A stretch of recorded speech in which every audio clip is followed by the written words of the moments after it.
បងប្អូនណាខ្ញុំមើលទៅបែបមិនបានអាបេតុងមាសគេទេបងប្អូនធ្វើ YouTube ចង់បានបេតុងមាសបេតុងពេជ្រចង់បានអាពណ៌មាសហើយតុងពេជ្រចង់បានហ្នឹងគេប៉ុន្តែមើលទៅដូចមិនបានទេបងប្អូនខ្ញុំប្រឹងធ្វើវីដេអូខ្ញុំឲ្យបានប៉ុណ្ណឹងតែនេះបានយូរហើយបានប្រហែលជាមួយឆ្នាំហើយប៉ុន្តែមិនអីទេបងប្អូនក៏យើងបានចំណេញខ្លះដែរมันបានបេតុងមាសតុងពេជ្រគេមែនក៏យើងបានចំណេញខ្លះដែរព្រោះឥឡូវមិនទាន់បានបេតុងមាសបេតុងពេជ្រផងបានតែប៉ុណ្្នឹងសោះហ្នឹងគេខលមករកដេកមិនបានហើយហ្នឹងបាទគេខលមករកដេកឲ្យបានហើយហ្នឹងចុះបើសិនជាបានបេតុងមាសបេតុងពេជ្រទៀតប្រហែលគេខលលេងចូលហ្នឹងទៅគេខលចូលពេជ្របាត់ទូរស័ព្ទបាទចំណេញច្រើនបងប្អូនដែលធ្វើមាតិកាណាផលិតមាតិកាដាក់ YouTube TikTok Facebook បងប្អូនធ្វើទៅចំណេញច្រើន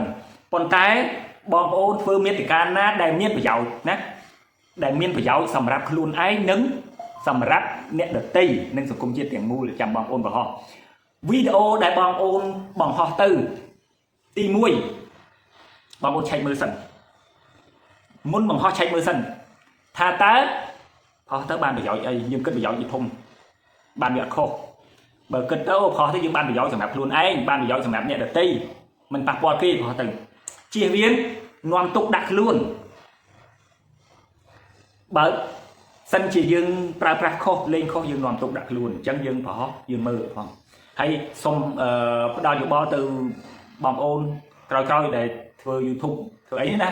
បាទចង់បានបេតុងចង់អីអញ្ចឹងបងប្អូនធ្វើវីដេអូគុំយករបស់គេឲ្យសោះ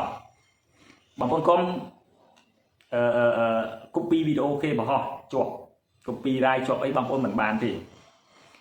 ហើយបើបងប្អូនមិនមានការតស៊ូក៏មិនបានដែរ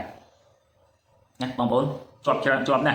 អាសឹកចម្រៀងគេក៏ជាប់រូបភាពគេក៏ជាប់ណាបងប្អូន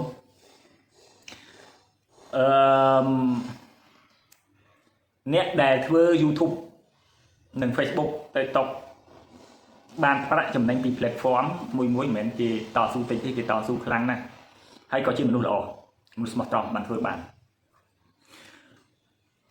ហើយជាមនុស្សដែលមានទេពកោសល្យខ្ពស់នឹងការច្នៃប្រឌិតផងដែរព្រោះថាគាត់ចេះច្នៃប្រឌិតគាត់មានទេពកោសល្យហើយគាត់ស្មោះត្រង់បានបើអត់ស្មោះត្រង់ទេលួចតែវីដេអូគេបន្តិច Facebook គេបិទការរលុយវាអត់ឲ្យទេណាហើយការដែលធ្វើ YouTube ធ្វើអីនេះមាតិកាដាក់ TikTok Facebook YouTube នេះដើម្បីបានរលុយពីវាគឺតស៊ូខ្លាំងណាស់មិនមែនធ្វើតាមនឹកឃើញបានទេដល់តស៊ូអ្នកខ្លះធ្វើថ្ងៃហ្នឹងបាត់កន្លះខែមួយខែនឹកឃើញធ្វើកន្លះឆ្នាំអីធ្វើមួយជីវិតទៀតក៏មិនបានដែរដល់តស៊ូធ្វើអីក៏ដោយ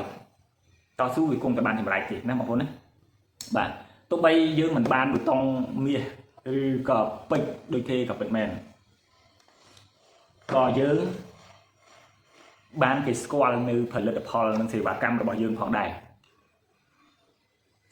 យើងលក់ទំនិញផ្សេងគេស្គាល់យើងបាត់ហើយយើងមិនទាន់បានអស់ក៏យើងបានគេស្គាល់យើងគេខលមកទិញនេះទិញនោះយើងបាត់ដែរយើងទំនិញមិនបាច់ចាំផ្សាយពាណិជ្ជកម្មបាទនេះខ្ញុំផ្ដល់យោបល់ទៅលេខតិចអញ្ចឹងហើយសុំ promotion មួយដើម្បីបញ្ចប់វីដេអូបើសិនជាបងប្អូនត្រូវការ system គ្រប់គ្រងនៅអាជីវកម្មគ្រប់ប្រភេទត្រូវការ website អាចទាក់ទងមកខ្ញុំបានខ្ញុំរៀបចំជូនបាទ website system Play Store និង App Store គ្រប់ប្រភេទតែម្ដងបើសិនជាបងប្អូនត្រូវការអាចទាក់ទងមកខ្ញុំបានព្រោះវាសំខាន់ណាស់សម្រាប់អាជីវកម្មរបស់បងប្អូនលេខទូរស័ព្ទរបស់ខ្ញុំនៅលើ page របស់ខ្ញុំណានៅក្នុង contact ចុចទៅឃើញលេខទូរស័ព្ទរបស់ខ្ញុំហើយបាទសូមអរគុណ